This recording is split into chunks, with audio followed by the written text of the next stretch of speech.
خداوند یسوع مسیح کے خوبصورت پرفضل بابرکت جلالی نام میں آپ کو سلام۔ تو آج ہم دیکھیں گے کلام مقدس میں سے کچھ باتوں پر ہم غور کریں گے کہ ہم ایماندار ہیں، اور ایماندار ہوتے ہوئے ہمارے رویے اور جذبات جو ہے، یا ہمارے غلط رویے، ہمارے غلط جذبات جو ہے لوگوں کو خدا کے پاس جو ہے وہ آنے نہیں دیتے۔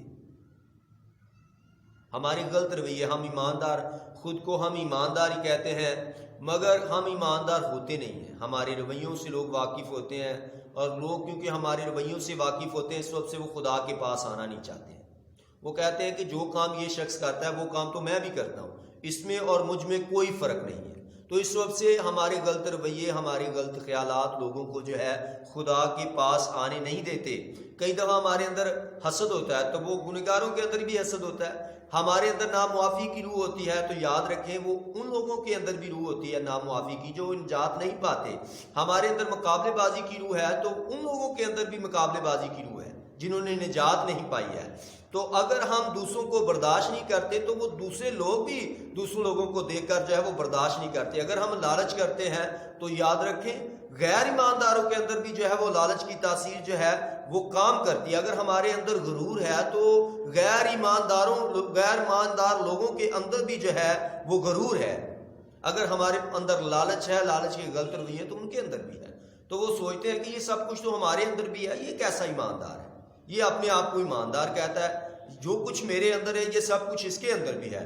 تو اس وقت سے کئی لوگ جو ہے وہ خدا سے دور چلے جاتے ہیں۔ مگر بائبل ہمیں بیان کرتی ہے، خداوند یسوع مسیح نے کہا کہ اگر کوئی شخص کسی کے سبب سے ٹھوکر کھائے، کسی ایماندار کے سبب سے ٹھوکر کھائے، تو ضروری ہے کہ اس کے گلے میں چکی کا پار ڈالا جائے اور اس کو گہرے سمندر میں جو ہے وہ پھینک دیا جائے۔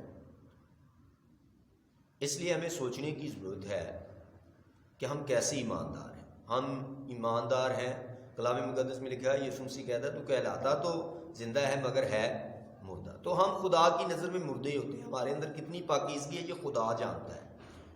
جب رویوں سے بھی پتہ چل جاتا ہے، لوگوں کو بھی رویوں سے پتہ چل جاتا ہے کہ اس شخص کے اندر جو ہے وہ کتنی پاکیزگی ہے۔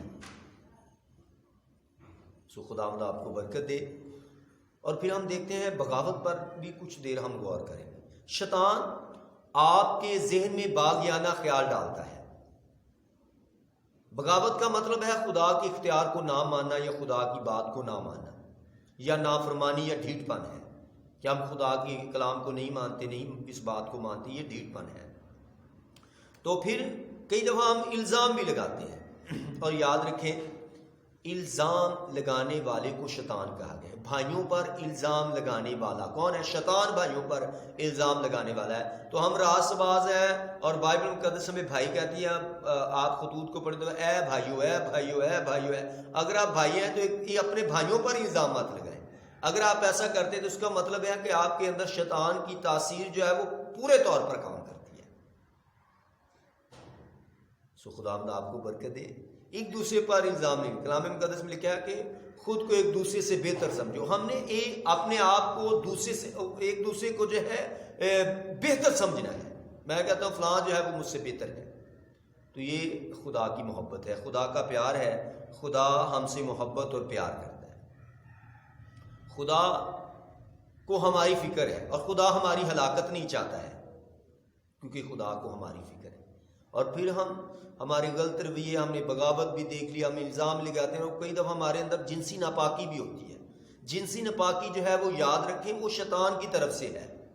وہ ہمارے ذہن میں جسم کی خواہشوں کو اور ذہنی تصورات کو، جنسی برائی کے خیالات کو ہمارے ذہنوں میں ڈالتا ہے، تاکہ ہم خدا کے حضور پاکیزگی کے ساتھ جو ہے وہ زندگی بسر نہ کریں۔ مگر کلام مقدس میں متی 5 باب اور 28 آیت میں یسوع مسیح نے کہا، جس کسی شخص نے بری نظر سے کسی عورت پر نظر ڈالی، وہ اپنے دل میں، ذہن میں اس کے ساتھ جو ہے وہ گناہ کر چکا۔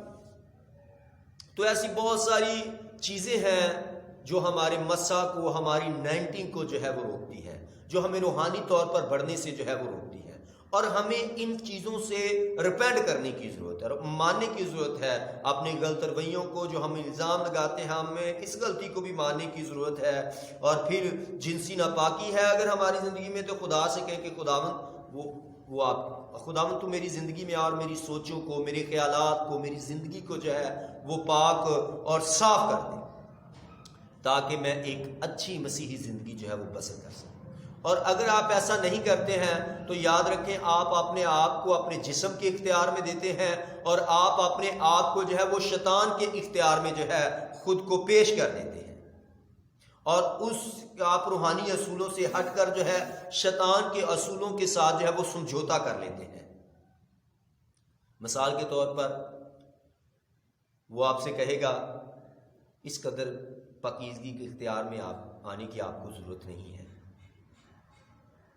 ضروری نہیں ہے کہ آپ بائبل مقدس کی ہر ایک بات پر ایمان رکھیں۔ وہ ایسے خیالات آپ کے ذہن میں ڈالتا ہے جب آپ سمجھوتا کرتے ہیں۔